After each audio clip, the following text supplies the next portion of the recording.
I'm doing today. Welcome back to On The Board. Another weekend of Premier League action has come and gone. Sim is on 66 points. I'm on 69 points. If you don't know by now, me and Sim go head-to-head in predicting Premier League outcomes every single week. And it's 5 points for a completely correct scoreline, 1 point for a correct result on the star man. Once you pick that man, you cannot pick them again for the rest of the season.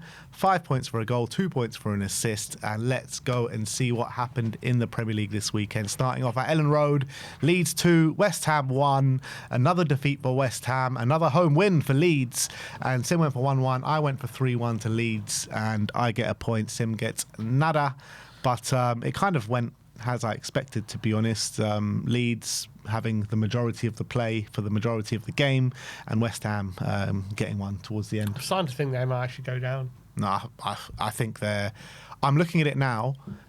I don't think there's a worse team, never mind 3 worse teams than West Ham in the league. I actually think Wolves deserve more points in the Premier League so far than West Ham. Yeah, 4 points. They're now actually 4 points away from... Sorry, they're 6 points away from Burnley. Yeah.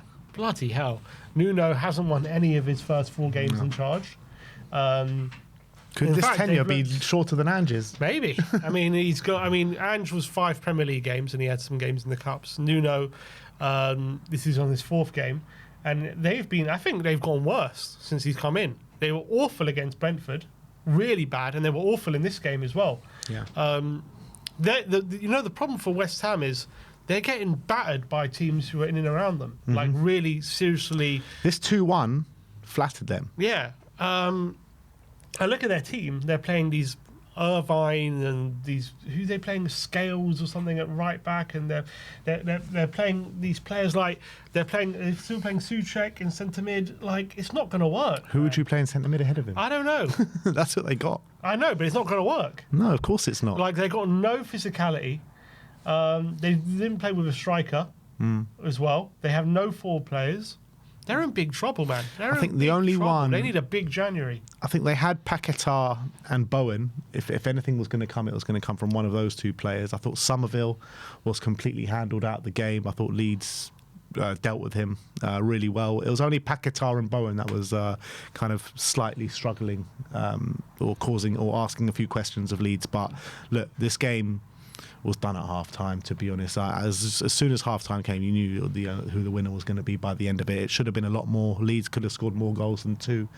And West Ham just really struggling at this moment in time. And they've got to be one of the favourites for the drop. At the moment, like... Obviously, they got some good players in there, but in terms of the makeup of a team, I don't see the vision here. I really don't. I don't know. It doesn't seem like a good counter-attacking Nuno team. They've got no physicality in the midfield, so they're getting overrun time and time again. Todibo seems checked out. He seems like he doesn't want to be there. They're playing wing-backs, playing Skulls. I don't know who that is, at wing-back. Like... I don't know how they expect to stay in there. They got quality in Bowen. Somerville obviously hasn't really done it for them, but he's supposed to be a good player. But they're basically just relying on Bowen at the moment to keep him up. And Paquetá, yeah. Like, it's a losing strategy. Yeah.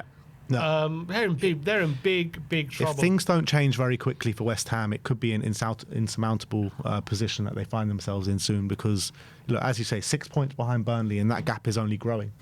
It's crazy to think. I don't know who they got coming up, but it doesn't really matter who they got coming up because at the moment they got Burnley soon, and that's the 6 point already. But like they're losing, they're actually getting battered by every team they face. Yeah. So they're in big trouble. But look, credit to Leeds, another win for them in the Premier League, and they've acclimatised to the league really well, in my opinion. I think at home they've been pretty good. Only 1 loss against Spurs. But apart from that, I think they've handled themselves so well since coming up. Yeah, still 15th though, so yeah, look, they're doing all right. They're doing well. They are doing really well. I thought they were going to struggle more than they are. So they're credit to Farke and credit to Leeds. Who's doing really well is Aronson. Yeah, he's doing really well. Well, actually, I was watching a game, right? And Aronson obviously scored the first goal, right? And the commentator was saying about Brandon Aronson that, the Leeds fans have really taken to him today, but there's been a big conversation in the Leeds fan base. Not many people like him. He splits a big opinion in the Leeds fan base. Yeah, because he joined and then he went out on loan because he wasn't doing it. But I've actually been really impressed with him this season. All right. Chelsea, Sunderland, 2-1 to Sunderland at Stamford Bridge, and Sunderland for a few hours went second in the league, which was mad to think about. Just being promoted. They have done so well since getting promoted. Nobody expected this from Sunderland, and we both went for Chelsea wins. And Chelsea, it looked like there was good momentum behind them, just beating Liverpool on a good run, battered Ajax in the Champions League. But Sunderland came to Stamford Bridge and said, hell no, and took all 3 points, which was unbelievable because Chelsea go 1-0 up with Garnacho, and you're thinking, all right, this is going to be a routine win for Chelsea.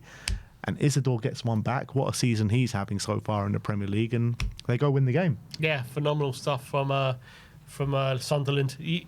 Great counter-attacking victory, especially, as you say, going 1-0 down away from home. You're thinking, all right, you should dust yourself down and just get through the game. But not only did that, they stole all 3 points. Absolutely brilliant. And I have to say, though, what are Chelsea doing for that last goal?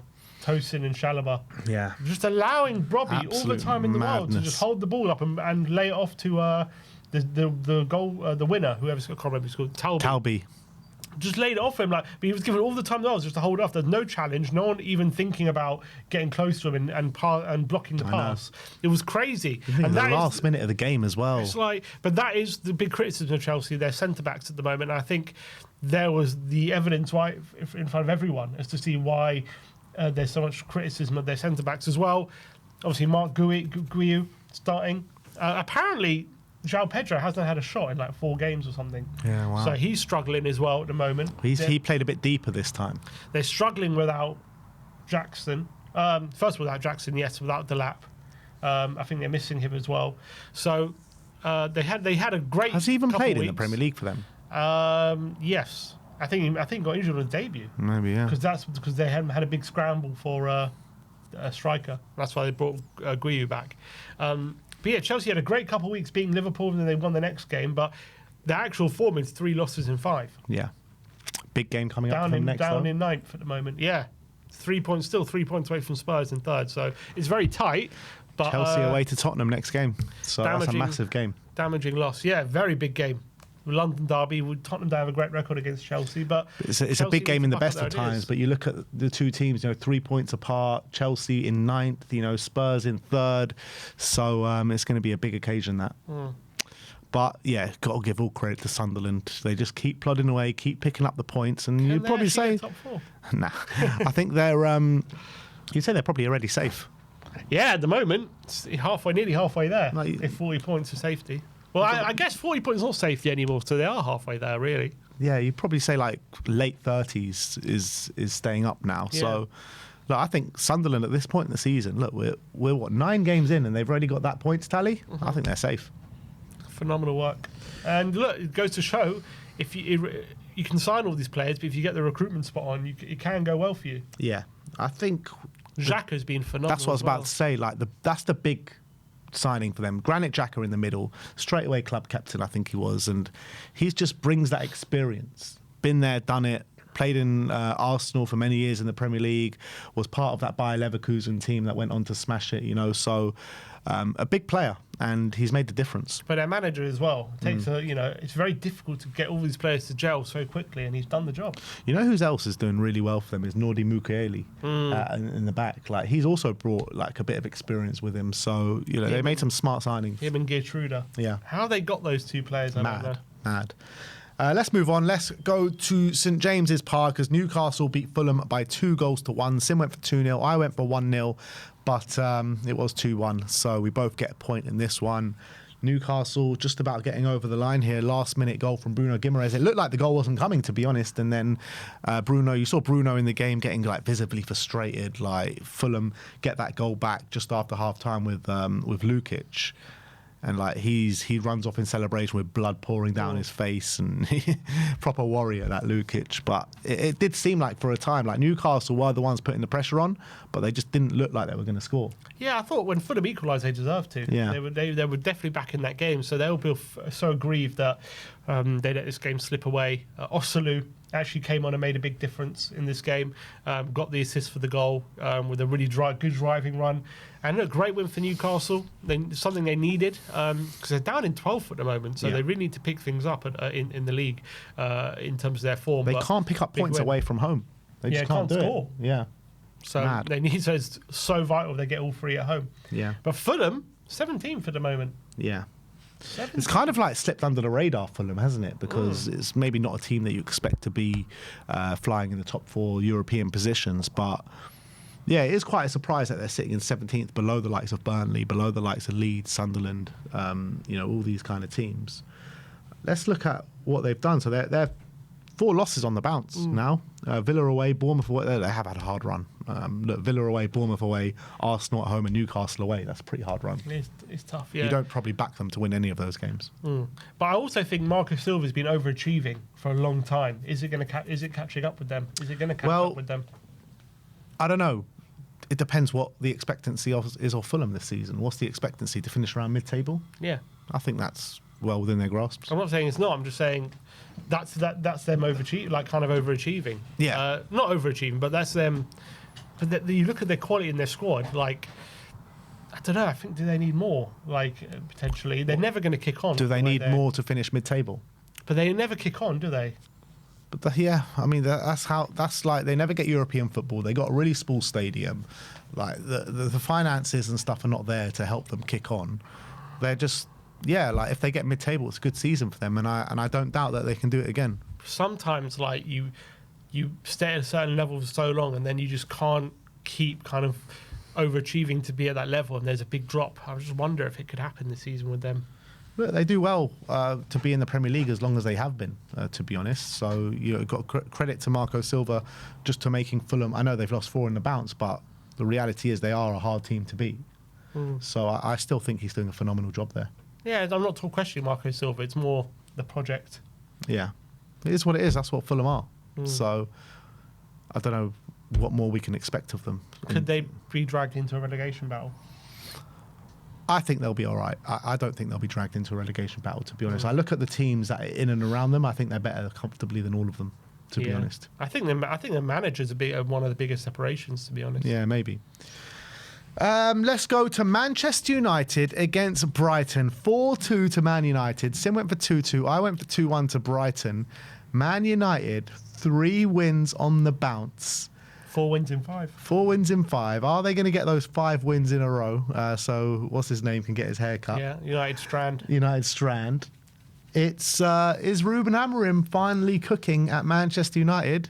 Is he still a fraud? What's the Look, they're turning things around at the moment. I watched the game and they did very well to be 3-0 up. I don't know if they deserved to be 3-0 up, but they were. They got the. I think they were the better team, man. They deserved to be winning. They played very well. I don't know about 3-0. So the fact they were 3-0 up and then they got 2 goals back, Brighton. I thought Brighton were always in that game. Even in the first half, they had chances. I think United were just clinical. Like, I don't think 3-0 flattered them in terms of the balance of the game, I felt. But at the end of the day, right, if you bring in these kind of players, the Cunhas and then Mbeumo's, that's what they brought in to do. Absolutely. I'm just talking about how the game went. And I thought they were, Casemiro had that lucky goal that went in. Obviously, Mbeumo, clinical, Cunha, that was quality. That's what quality you bring to. But I felt they were a bit fortunate to be 3-0 up. Not to be winning, but 3-0 by that margin. And then Brighton do come back in the game and probably get what they deserve, which was a couple of goals back. And then it became a bit of a late scramble at the end, and they did seal it. Fair play to them. And they deserved the win. Look, well played. But I thought it could have gone another way on another day. But I think, you've got to give them credit because they were really struggling badly at the early part of the season. They've now last 3 games since Lamens has come in. He's really given them a bit of assurance at the back. I feel he's made a big difference. Obviously, going to Anfield and winning is always big, and then beating Brighton. Brighton are a good team, so beating them 4-2. And I think they're, Cunha and Mbeumo are really starting to show now, aren't they? Absolutely. I think Cunha in the last couple of weeks has been brilliant. Got his first goal finally in this game with a lovely finish from outside the box, curling into the far corner. Brian Mbeumo as well, last couple of games has been absolutely brilliant. 2 goals today. I think he got a goal last week at Anfield as well. So they're really starting to realise that potential. Well, not the potential because everyone saw it last year, but kind of what we knew they could bring to this team.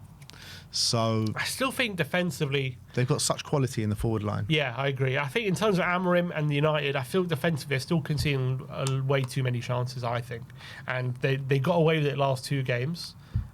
Sunderland actually was pretty good. They did win that game comfortably, and that was actually a pretty good performance. But I think against Liverpool, I thought they were lucky because Liverpool hit the post like 4 times, and they could have easily not won that game. And then yesterday, I wouldn't say they were lucky to win, but I did think at 3-0 was flattering them. And then they did allow Brighton back in the game. Well, I think regardless of all that, which, you might be right, but I think you can see signs of progression and signs it's getting better rather than what we saw a few weeks ago where it was only getting worse. Now it's getting better. So I think that's a lot. Man United fans can take a lot from that. And they are 6th. Yeah. And they're one game a week, no European football. 100%. So if they keep going this way, maybe Amorim really has turned it around. So you still standing by that he's a fraud? Well, I wouldn't sack him. You wouldn't sack him now? Not right now. Ooh. Well, why can you sack a manager who's won 4 and 5? Yeah, I know, but I'm just going on past conversations that we've had. Yeah, I would have sacked him before. Well, so it would have been the wrong decision. Well, maybe. I don't know. Potentially. All right, let's move on to Brentford against Liverpool. 3-2 to Brentford at the G-Tech.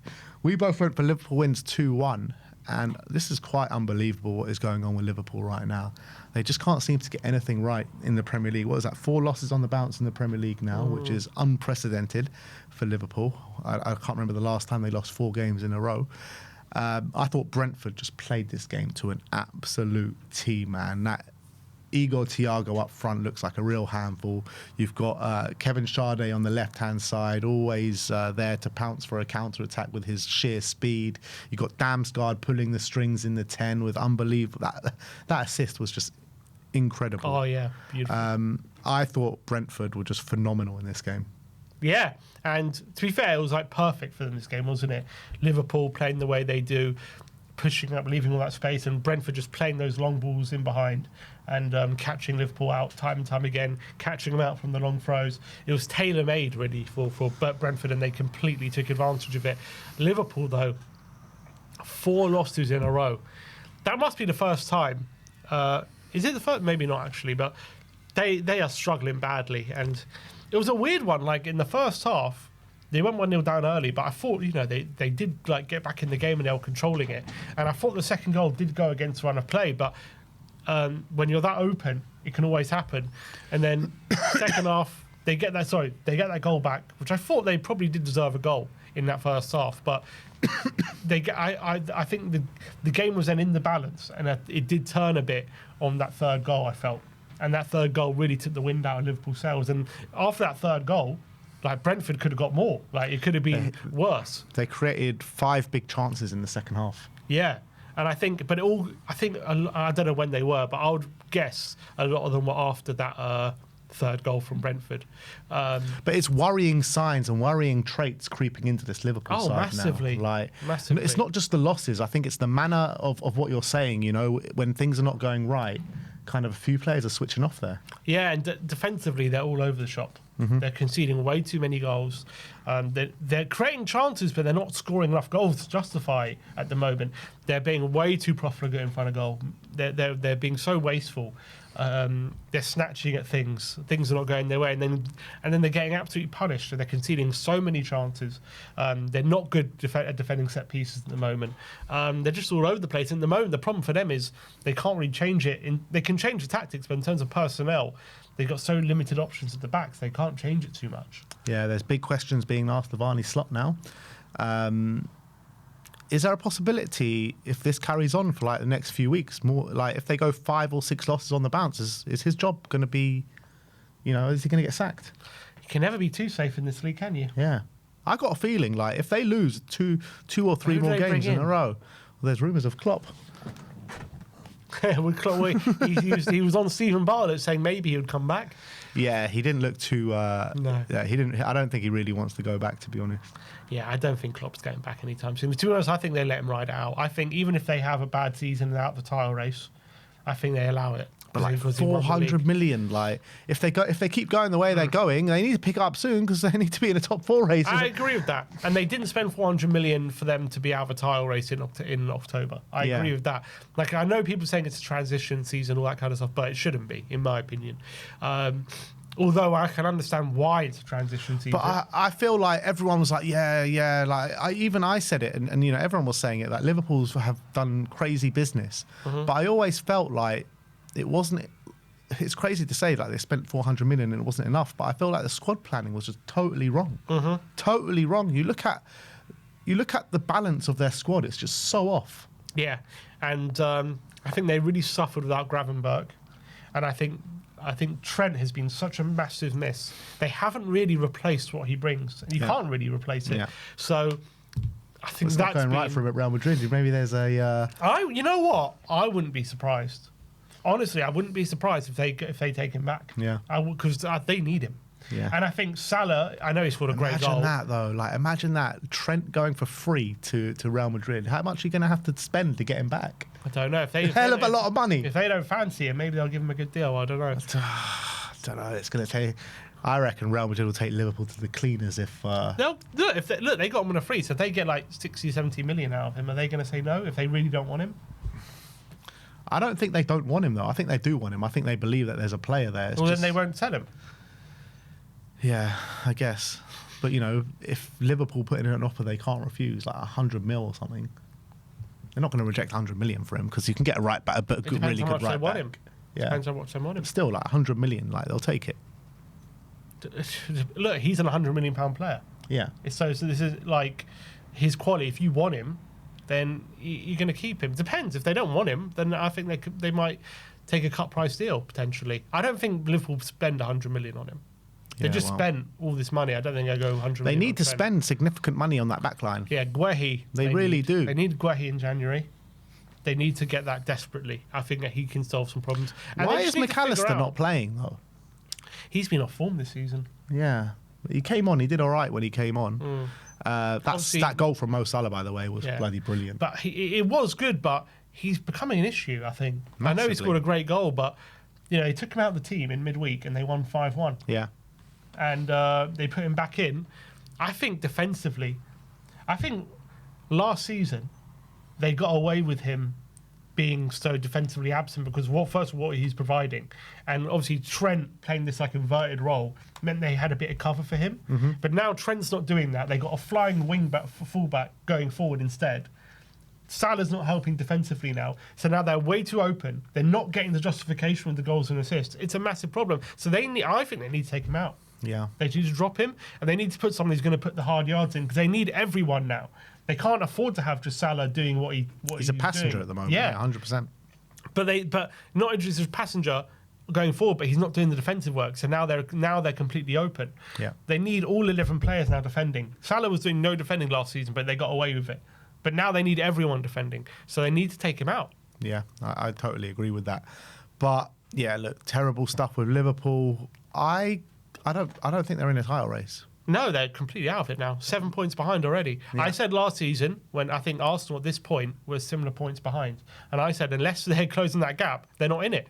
And I have to say the same with Liverpool. Have to be I consistent. said this to you last week. I didn't think they would lose this game, but they did. No, I know, but I said to you, if Liverpool keep this run going, they're going to be out the title race before you can blink. Yeah, and it's happened. So I didn't see them losing to Brentford, but they have. Yeah. Next up, let's go to the team sitting top of the league, Arsenal. 1-0 against Crystal Palace at the Emirates. Both of us went for 2-0, and you knew who was going to be the difference maker in this game. It was Eberechi Eze from a set piece. Obviously, Arsenal win 1-0 from a set piece. And I don't think... did Crystal Palace ever look like scoring in this game? Yeah, they did. They did, yeah? They had So I some didn't see the decent game in this openings. one. They were looking good in parts, but I think Arsenal always felt comfortable, but there were parts of the game where Palace They got a shot on target. There were parts of the game where Palace looked like they could have opened them up, and they probably gave it a better go than most teams have in recent weeks. It was a tight game, but Arsenal deserved the win.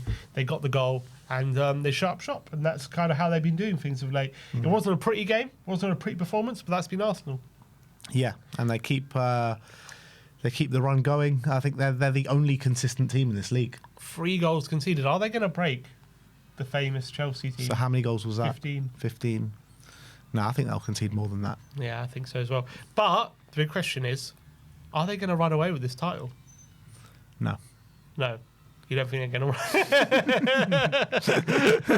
Are you sure about that? Because at the moment, the evidence is suggesting they might. They're 6 points clear of the nearest challenger that you would say is in City. Yeah. 7 points clear of Arsenal. Who is challenging them? Yeah, look, there's got to be some take, some give and take here. Like they can't like what we were saying about Spurs and Thomas Frank. Like, can't keep relying on set pieces. Like, I agree with surely that. the same thing should be applied to Arsenal. I agree, but the thing is, that's what I was saying about the conversation. Is it changing? Can you rely on set pieces? Maybe this is the season that all changes. You can to a certain extent. You can to a certain extent, but you remember last season, Arsenal, up to a certain point, were scoring so many set pieces. They were relying on these set pieces, and then at some point during the season last year, those set pieces dried up, and kind of teams found an answer of how to defend those set pieces, and then they started dropping points. So I'm kind of banking on the fact that that's going to happen again. Yeah, but if that happens, who's going to pick up the pieces? I think, I know Man City lost yesterday, but I think Man City are going to be the closest challengers to them. But I just have no faith in them at the moment. Just because they're not quite clicking, and it's not that they're playing badly, even although they weren't great yesterday. We'll get into them in a minute, but only Haaland is scoring at the moment. No one has more than a goal apart from Haaland. Yeah, which is crazy. Which is nowhere. You can't. That's not sustainable either. So I am worried that because we've seen it with Arsenal, Liverpool last season, they had it wrapped up by April. We saw it with City a few times. Is this Arsenal's turn to have it wrapped up early? I have no doubt that there will be a period where Arsenal start to falter and start to slip. I am just not convinced anyone is going to capitalise. That is my issue at the moment. Yeah, I think, look, we've seen it with Man City before, haven't they? Have a bit of a dodgy start to the season, and suddenly December comes in that busy period, and they just click into third and fourth and fifth gear. I don't think we've ever seen them have 3 losses in line and then go on to win a league. Maybe two. I don't know. But I remember them having pretty dodgy starts to seasons and going and romping the league. Yeah, but this is quite dodgy for a team expecting to challenge. Usually 16 points after 9 games, that's less than 2 points a game. That's not even top 4 form, let alone child challenging. Well, this year it seems to be top 4 form. Because at the moment they're 5th, yes, but I'm saying in general. Usually it's not. Yeah, look, we'll have to wait and see. Like, not everything that looks in black and white in front of us after 9 games looks the same after 30 games, you know what I mean? So there's a lot of twists and turns still to come, and you just got to hope and pray that Man City keep improving. That's all you can go on, really. Just got to hope something turns around for Liverpool. Look, at this moment in time, everything points and suggests that Arsenal are going to walk this league. If they don't win it from here, they're bottling it. 100%. Of course they are. They are. I don't think anyone has been as clear favourites as this early on in the season for a while. I think you're right, to be honest. Apart from that, yeah. So they've got the best squad in the league. They've got by far the best defence in the league. They don't have the best attack in the league, but they're scoring every week from set pieces. So we'll have to wait and see what happens. I do think there's going to be an uptick in football from Manchester City. Liverpool, I think, are out of it. So I think Man City are our only hope, man. I think this is the week where everyone said, okay, this is Arsenal's style to lose now. Yeah, I said it a few weeks ago, to be honest. But they look the most settled team, the most convincing team, and they look the most consistent team. So it's hard to disagree with anyone that says Arsenal are going to win the league, unfortunately. But it's like a funeral home in here. Yeah, I'm backing Man City, man, to make a late charge for it, and I'm backing Arsenal to bottle it. Aston Villa against Manchester City next, and Villa won 1-0. We both went for Man City wins, and before this game was played, I was speaking to a lot of people about the title race, And I was saying, yeah, don't worry, Man City are coming for us. They're going to come out for us. And Haaland, he's in the best form of his life. Foden starting to look a lot better. And, you got Doku looking good. You got Savinho you got all these players starting to look really good in this Man City team. Pep 3.0, 4.0, whatever you want to say. And then they go out and lose their first game after me giving them all these big ups. So it's a hard one to take. This one, to be honest. Oh, yeah, it definitely is. Man City just... In this game especially, they were just seemed a bit blunt. They can never do anything at Villa Park. Matt Cash gives Villa the lead. What a goal. Brilliant goal, by the way. Who thought Matt Cash had that in him? Left-footed strike, edge of the area. But Villa are in great form. That's 4 wins on the trot in the league. 5 and 6, I think, in the all comps. But, yeah, Man City, Savinho had 1 shot blocked off the line, but they're not doing anywhere near enough. Yeah. To keep themselves in this title race. They have to win. They have to be that relentless Man City that we've seen over the years, and they just show no sign of that at the moment. Yeah, I don't know. Like, over the past couple of weeks, I've been really impressed with them, to be honest, and this is a backward step for sure. So they need to find that consistency at the end of the day. I think that equaliser on Martinelli is looking bigger and bigger as every week goes. I think if our City win that game, psychologically, I think that would be massive. Obviously, City would have won at the Emirates and would have closed that gap at the time. But the fact that Arsenal equalised, they got the boost of getting that late goal, and City, detrimentally, they lost. They didn't win that game, and they sat back and compromised their principles to try and get that result. And didn't get it, and now Arsenal steaming away from them. I think that looks like a big moment. And Man City just don't seem like the same Man City at the moment. I know they made a lot of new signings in the summer, and I like a lot of the players they signed, but it's not clicking at the moment. And they're way too reliant on Haaland. Way too reliant on him. You can't just have one player scoring. You're better having a few players score a small amount of goals than just one player scoring all your goals. You can't rely on that. And he has scored, nearly 10 games in a row or something ridiculous. Not in this one, he didn't. That's the thing. When he didn't score, no one else stepped up. Yeah. Yeah, look, I think, goals have got to come from other areas. I thought Jeremy Doku was having such a good season, but still he's not putting in the goals. Their wingers have never been ones to get goals, though, have they? It's always just been Haaland. Like, Phil Foden needs to step up. De Bruyne used to get, Gundogan used to step in, Mahrez used to get. All those goals are all gone now. And now no one's... Foden obviously used to get, and he's not getting any at the moment. Maybe if Foden can step up, maybe Cherky, Mamouche, obviously we know he can get goals. Reinders. These guys need to step up. At the moment, they're all not doing enough. When's the last time someone that wasn't Haaland scored for them? Don't know. I know Bernardo Silva scored in the Champions League midweek, but I'm talking about in the Premier League. Like, Haaland just seems to be scoring every single one of their goals. It's just nuts. Against Burnley, I think they beat them 5-1. Yeah. But even then, it was like 2 own goals. Yeah. Crazy. So, yeah, look, I get what you're saying, but I think when you're looking at it, they're pretty much the whole of the Premier League's only hope that Arsenal don't win the league. I do think they do have the firepower, though. As I've just mentioned, Mamouche can get goals, Foden can, Cherky Is Mamouche back? He played, yeah? So they do have the players to get goals. They just need to stop relying on Haaland and get other players to get involved. Yeah.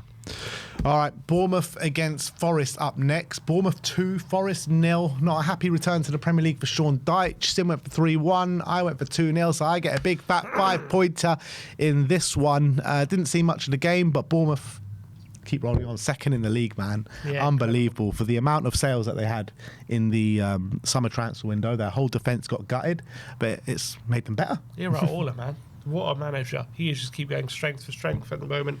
Are they really? Could they get top 4 at the moment? I told you about Iraola last season, man. Yeah, but again, we haven't seen him in Europe yet. But yeah, he's been brilliant. He was brilliant last season, although they fell away late in the season. So we have to see if he can sustain it. But at the moment, they're doing brilliant. He's a great manager. He is a great manager. He's been doing great for them for a long time. So credit to him. There's always a big question when a team like Bournemouth in this kind of form, can they keep up? So we have to wait and see. It's only 9 games in, but they can't keep up. They can't.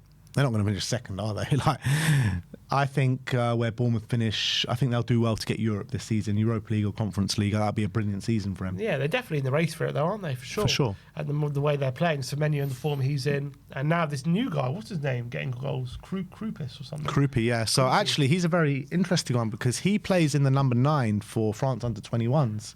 He's got Audebert and Tell on the flanks next to him. So he's that kind of front three for French under 21s. He's replaced Ekitike. Yeah, I guess so. Yeah, TK's been moved up. Yeah, he's been moved up. So brilliant from them. But let's talk about Forest for a minute because everyone assumes Dyche has come in, they're going to be all right.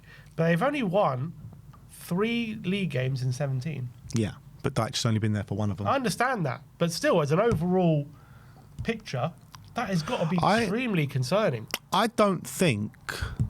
In my opinion, anyway, I didn't think that Sean Dyche comes in and everything's going to be all rosy and good for them. I didn't think that because I think he's a lower level manager than Nuno, Sean Dyche, in my opinion. And I think when you're looking at the makeup of the league this season, I don't think anyone is safe down there, particularly Nottingham Forest. So you're looking at those teams down there. Leeds, let's go from Leeds downwards, right? Because I don't think anyone above Leeds is going to get relegated.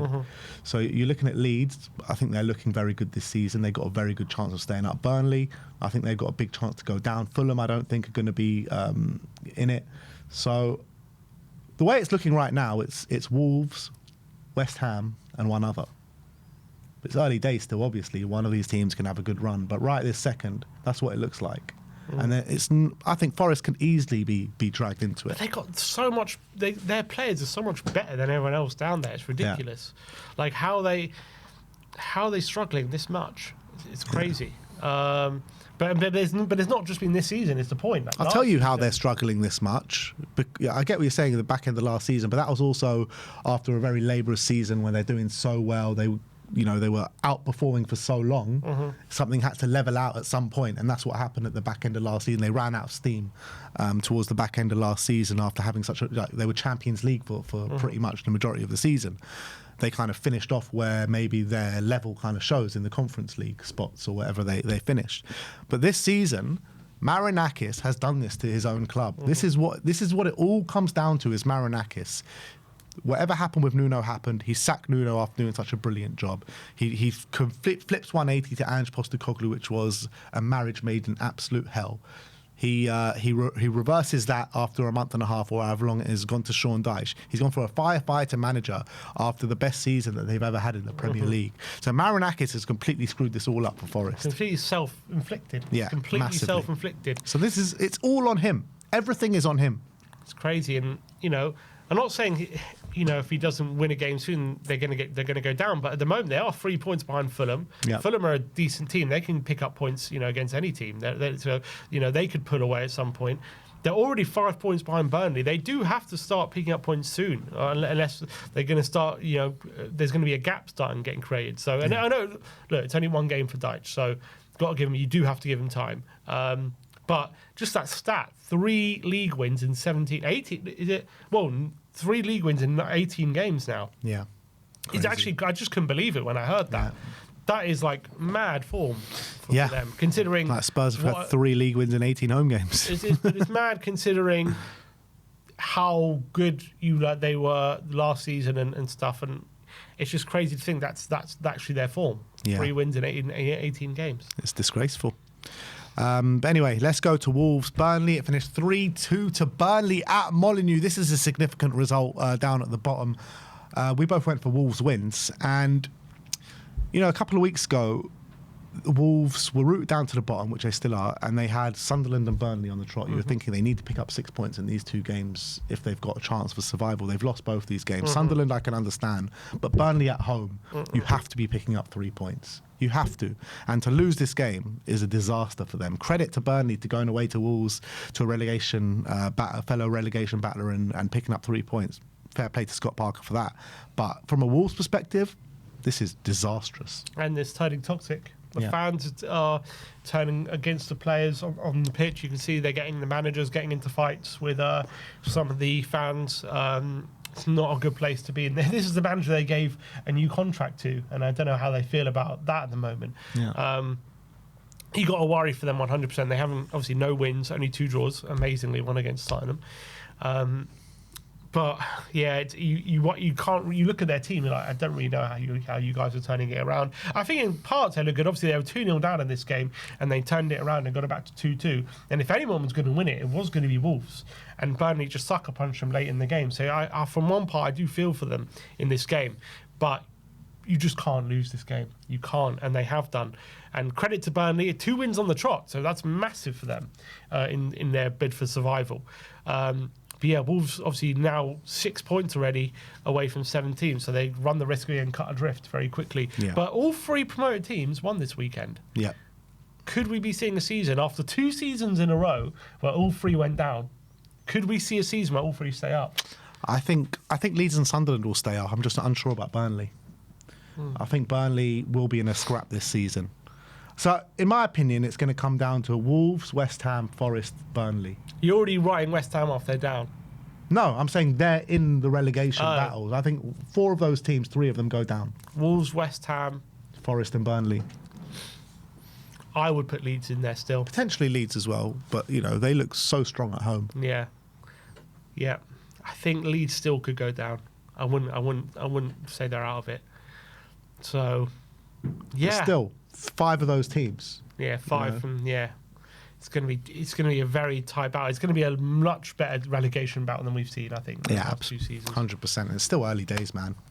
And last but not least, Everton Spurs. 3-0 to Spurs at the Hill Dickinson Stadium. Both of us going for 1-1. So didn't have too much belief going into it, both predicting draws, but we got the win.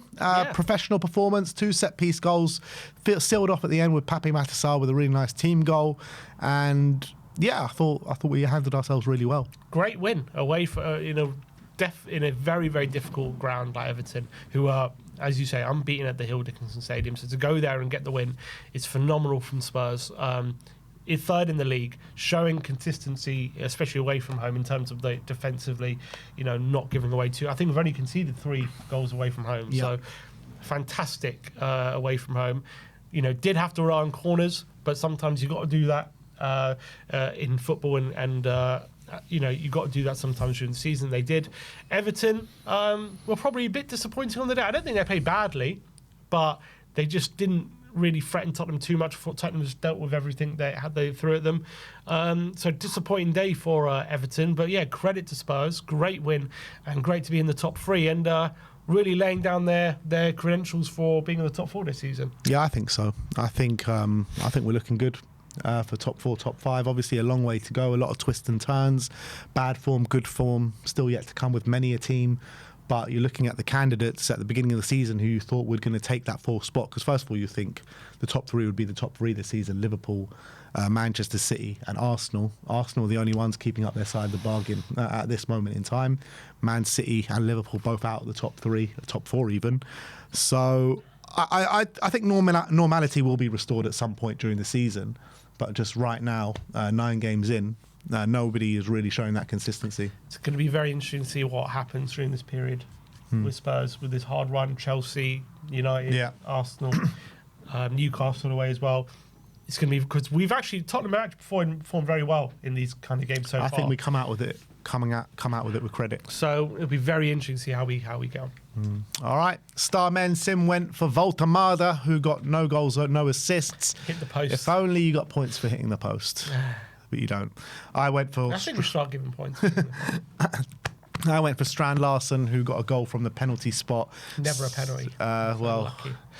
You got to take that up with the PGMOL. And if they rule it out, you take the points.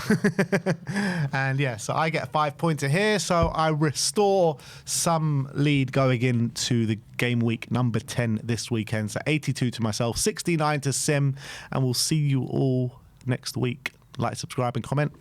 See you next time.